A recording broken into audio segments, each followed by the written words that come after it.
नमस्कार. Hi hello. मी अश्विनी आणि स्वागत आहे तुमचं माझ्या व्हिडिओमध्ये. ह्या व्हिडिओमध्ये मी तयार होताना दिसते कारण मी जाणार आहे दांडिया खेळायला.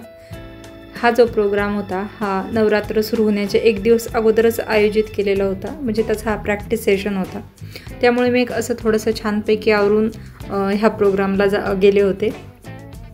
मुलींना महिलांना खूप मोठा टास्क जो असतो तो हा असतो की कुठलाही प्रोग्राम असू द्या, लग्न असू द्या, समारंभ असू द्या, छोटा असू द्या मोठा असू द्या, पण सगळ्यात मोठं काम, सगळ्यात मोठं टेन्शन हे असतं की आता कसा मेकअप करायचा, कुठला ड्रेस घालायचा किंवा कुठली साडी घालायची, त्यावर कशी हेअरस्टाईल करायची, कुठली ज्वेलरी घालायची.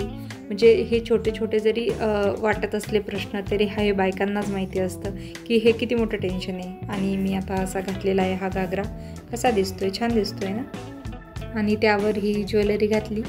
हेअरस्टाईल फार जास्त मी काही केलं नव्हतं, एक साधारण नॉर्मलच हेअरस्टाईल केली आणि त्यावर याला काय म्हणतात बँगल्स घातल्या. छान वाजत होत्या. नोजपिन घातली होती परंतु मला ती काही छान दिसली नाही, मग मी परत काढून टाकली. आणि त्यानंतर आता मी ही ओढणी सेट करून घेते आणि मी आता अशी छानपैकी रेडी होऊन जाणार आहे दांडिया खेळायला. इथे एंट्रीसाठी पास होते, जो पास मला अगोदरच अवेलेबल झाला होता. आणि इथे एंट्री केल्या पहिलं काम जे आम्ही केलं ते म्हणजे फोटो सेशन केलं. आता एवढं सगळं छान सर्वजणी आवरून आल्या होत्या, त्यामुळे फोटो निकालणं तो बनता आहे ना बॉस. यानंतरच्या व्हिडिओमध्ये मी माझा आवाज टाकलेला नाही आहे, ॲज इट इज जशा क्लिप होत्या त्या तशाच ह्या व्हिडिओमध्ये टाकलेल्या आहेत.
आणि 4 ते 5 तास गरबा खेळून झाल्यानंतर आम्ही रात्रीच्या 10:30 वाजता पाणीपुरी खाऊन घरी गेलो. भेटू पुढच्या व्हिडिओत. बाय.